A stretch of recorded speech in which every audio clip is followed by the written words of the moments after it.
Yeah.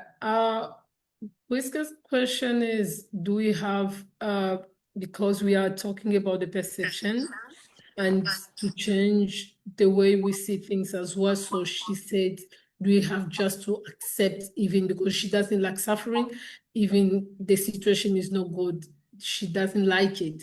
So she has just to accept it. So I think that was her question. When you mean, what do you mean by does she have just to accept it? You mean like in the situation when she is suffering, when she's going Yeah, through. something that she's that I think that's what she's saying. Prisca, je pense que c'est ça que j'ai dit, non? Okay, that's fine. We're So, gonna look at that. I'll just give a recap for Oui, j'ai pas everyone. compris ta question. Bon, j'ai pas compris ce que Docteur Sylvia a dit. mais I tu was peux just asking répéter that la we repeat your question. question so I can Ré- respond properly. That's what I Yeah. was asking, but that's fine. I think if that's what you're asking. And again, thank you all so very much. I'm just super proud of you, your journey, and you're all amazing. You're truly inspirational. I want you to keep believing in yourself and irrespective of what is happening in life. Yes, Priska, there will be challenges in life. I wish I could tell you otherwise. There will always be challenges. I will have a lot more challenges in life. Sometimes even the higher we go, Nelson Mandela put it this way.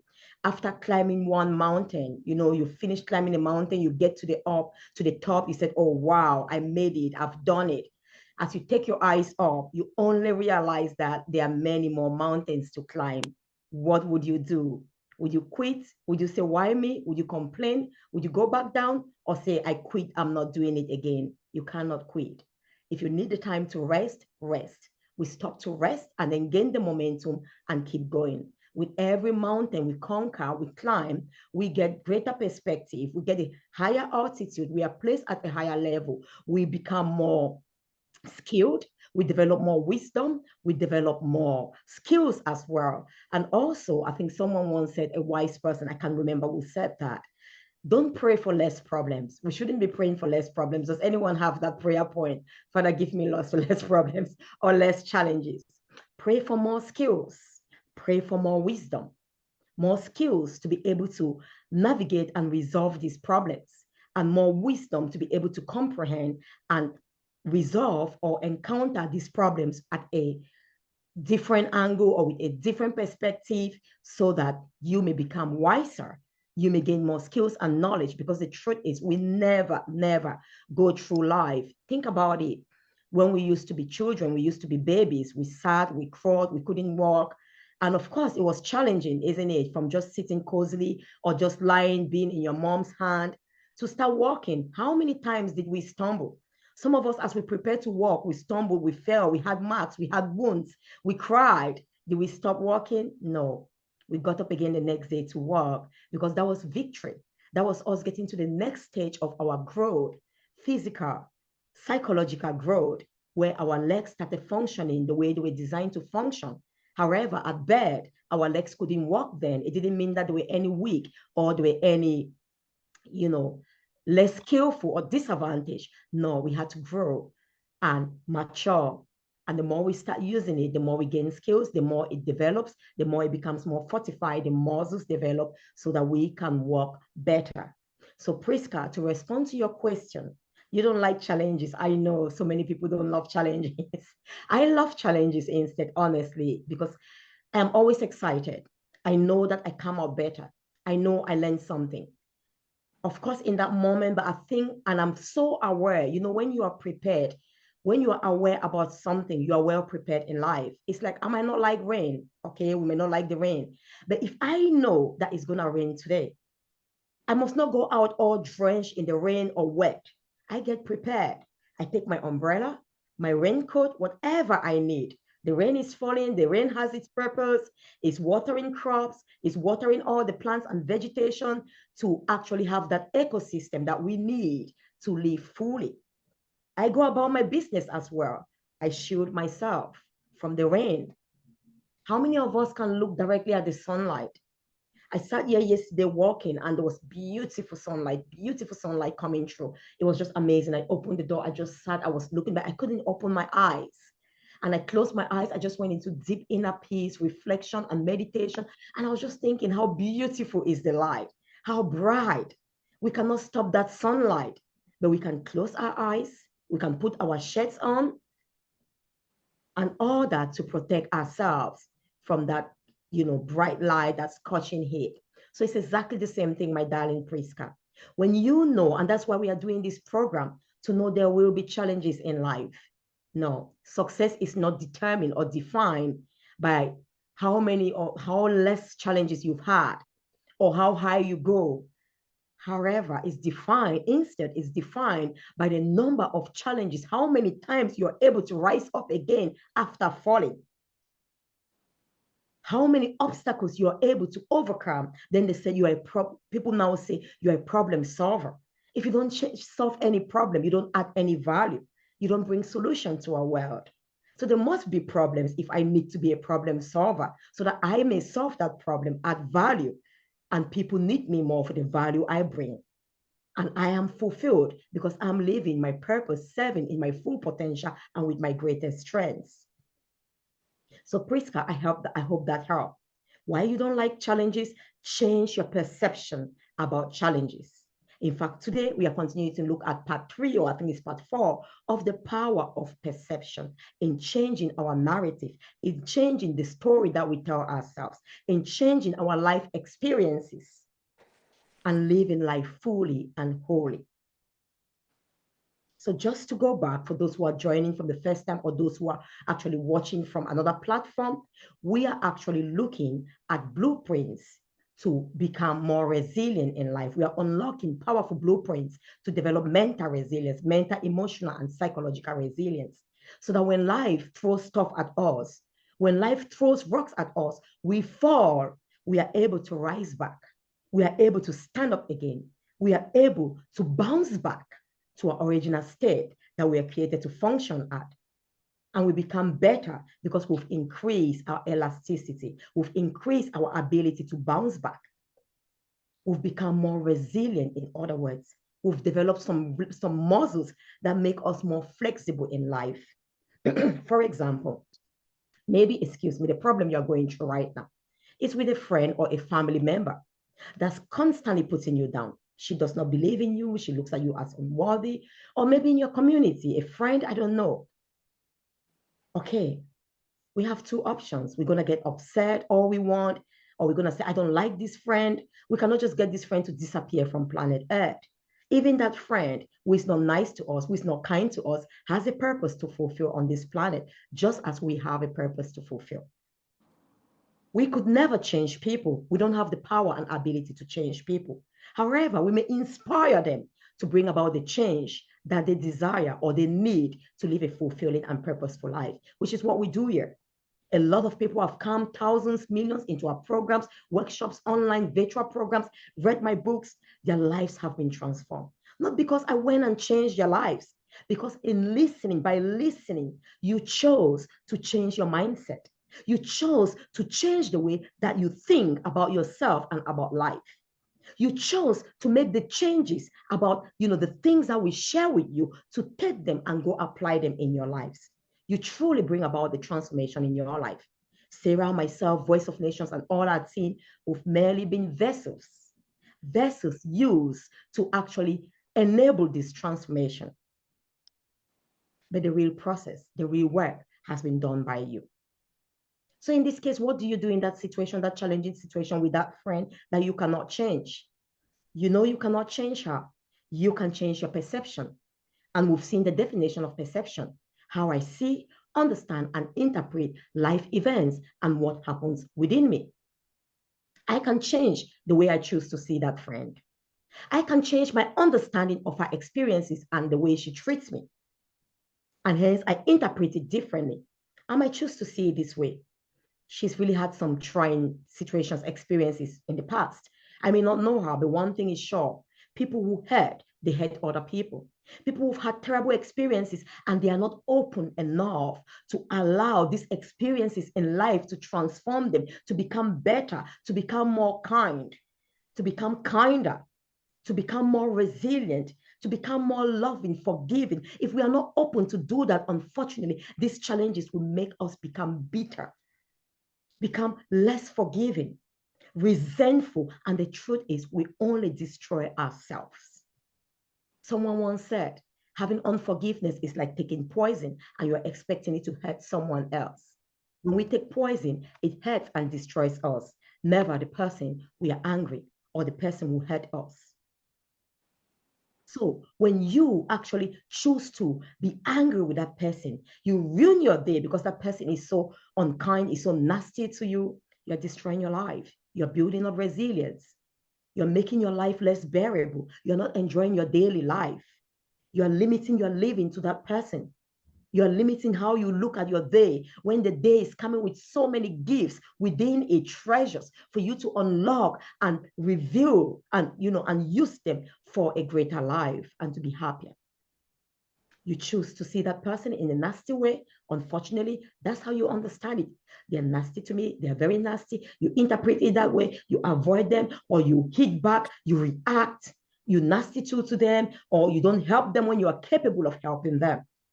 Or you choose this way, which is the best. Because you know what? Challenges in life don't change you. Like we always said, if we put pressure in this bottle, my water is finished. Pressure, best if, let's say it's a challenge in life, I pierce it with a knife, with a hole, whatever, I create a hole in it, I destroy it.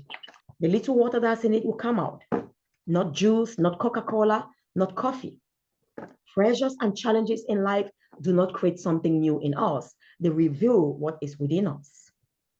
So if you are becoming bitter because of that challenging situation, it's a time for you to pause and reflect and look within.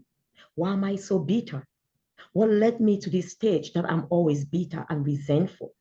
What experiences have I gone through in life that have changed my way of seeing life and made me so bitter? What caused this bitterness in me? Because no child was born bitter. Go back to childhood. Go back to when you were a child. You were loving, kind, forgiving. You heard the child is coming to you to ask for forgiveness, coming to you crying, expecting you to hug them. As soon as you hug them, you've heard them. They are laughing, they are smiling, they are secured because perfect love casts out all fear. They're no longer fearful. They're happy and jumping and laughing. That's how we used to be as children. We learn to be resentful. We learn to be bitter. And that's why when we start becoming bitter and resentful, a pathological situation develops in our system. We become hurt. We become unwell. We become ill. Our cells start reacting in a negative way because it's a foreign body. There is inflammation, there is tightness of your chest, your blood is pumping faster because you think you're stressed, you're running away from danger when there is no real apparent danger. You're creating it in your mind based on a past experience you have lived and you have stored it in your memory cells in the hippocampus, a part in your brain that keeps your memories. And because you're holding on to that memory and you're looking at it as if this is a threat to me, your natural system is responding the flight and fight mechanism. Where you want to run, that there is danger when there is no real danger. You have created it through your own thoughts. Because of what you see, how you see that situation, how you see that person, understand and interpret it. So the good news is we always have a choice. And let's choose a life that will enable us to flourish. We cannot stop all the challenges. We were never created. I can't fight all the battles in the world. I cannot. I will be defeated. I will be tired. I will be weakened. I've not got the tools and resources to fight every battle. That's why you've got to know who you are. And at the beginning of this session, we look deep into awareness, self-awareness. Who are you? What capacity can you take? How much can you stay in that negative environment to take negativity? Once you've overcome your capacity, it starts being destructive because maybe you don't have enough overflow of positivity within you to neutralize that negativity. Negative will always destroy us. It's a principle in life. Words are life or death. Deadly words have a negative impact in our lives. So how much of negativity can you take? When you've gotten to your limits, your capacity, you've got to leave the environment. You've got to retreat until you go prepare yourself better. Until you go again, you are refueled, re-energized, and restored to a higher capacity of positive energy. Then you can come back because you neutralize the negative. But you are not obliged to stay with people who are negative, don't get me wrong.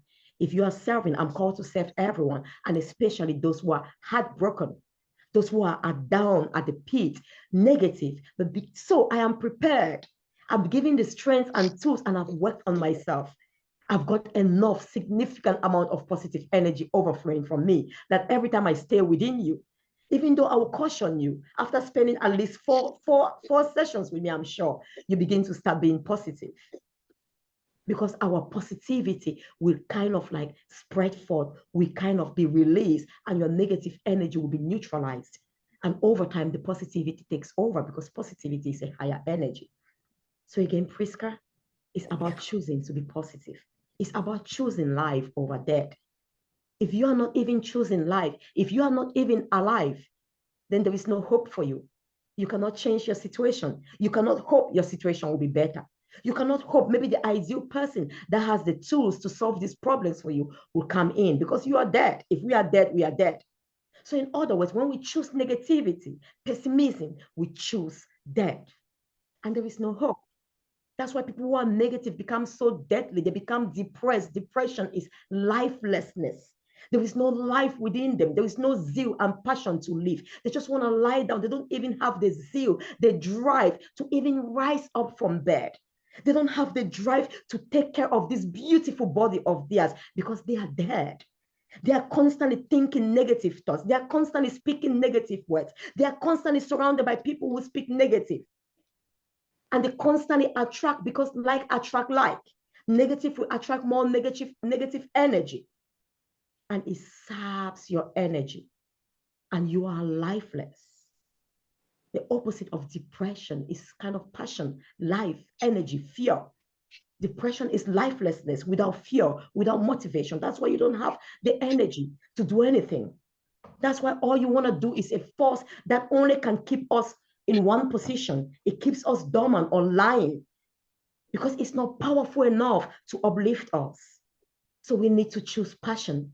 You ought to be passionate about life. All you need to do is like having a coin. Okay, you have a coin. The choice is yours. You are seeing the head of the coin or the tail of the coin. You don't like the head of the coin, stop complaining. You can turn it over and you see the other part of the coin. When we focus on what is in front of us, in fact, one of the blueprints is our power of focus. The focal point, what we focus on, is being magnified by our mind. If you choose to focus on the negative, on the challenges, on the problem ahead of you, maybe it's your relationship problem, it's immigration problem, it's problem with your work, it's unemployment problem, it's financial problem, it's health problem. If you continue to focus daily on that, it's like your life exists around the problems. The problems begin to be magnified in your brain, in your mind, and all you see is the problem. You attract things, that clues that make you understand that you are really suffering, you are really in deep problems. You attract even people who seem to have similar problems, and then all of you start throwing a pity party. Oh, it's so sad today, it's so gloomy today. You know, this is my experience, things that happened to you 20 years ago. That's why I really don't like all of these circles that people go in. I've worked with them, I've gone there to empower them, and a lot of them, their testament or their testimony after I've worked with them have been completely different. Because when you stay in an environment of constant negativity, you retell your story. Stories that cannot change your life. It's happened to you in the past. I cannot change your past, no matter how inspirational, how positive, how transformational I am. What has happened to the past is happened. Yesterday is gone. We have no power to go back to the past and change it. But we can change your present by changing the way you think in this present moment. And hence, your thoughts will shape your words. Your words will shape the things that you begin to speak, and words are life or death. Your words will shape your vision, the image you see about yourself, because you will speak words that are life. You will believe you are worthy. You will believe this situation is not who you are. You are not limited to this condition. You can be more. You are more, and you are destined for more. You will begin to believe success is your birthright. You will begin to believe if you are still living in a mediocre life, in an average life, the life you don't love is because the right people have not come your way yet to support you. Yeah. I'm just going to mute some people because there's perfect. So you see, you continue to change your perception. My day is coming soon. How many incredible women we've worked with? Some of them had no status, they didn't have the documents. Some of them were low, we kept encouraging them. Why we cannot change the situation? We are not immigration officers. You too cannot change the situation. All we can do is remain hopeful as we pray for you. You use your life in this moment to learn new skills, to develop your potential, to increase your strengths, to live a fulfilling life, to serve in the least that you can serve, volunteer, and someday maybe they'll be able to write you a reference that you are this incredible to get that next level of your job that you need to fulfill your purpose. And so many of those incredible women, they've had their status today. They just waited. Even time has its role in healing us, in allowing us to develop fully, to become more mature. It's like as a child, when we were born, we couldn't start walking overnight. We needed time. As much as that growth process is taking place, the time is important. We needed the time. Pardon me. Okay. We needed time to grow. We need time. We've got to be patient. We've got to be patient. So as you look at the situation in front of you today, when you look at whatever you're going through today, it doesn't matter. Challenges are challenges. We are the ones who put the labels on them. We are the ones who say this challenge is called A, Y, Z, B, and X. What do you see? Do you see a mountain? Or you see an opportunity for you to go to a different level? Because the mountain will take you from ground level to a higher level.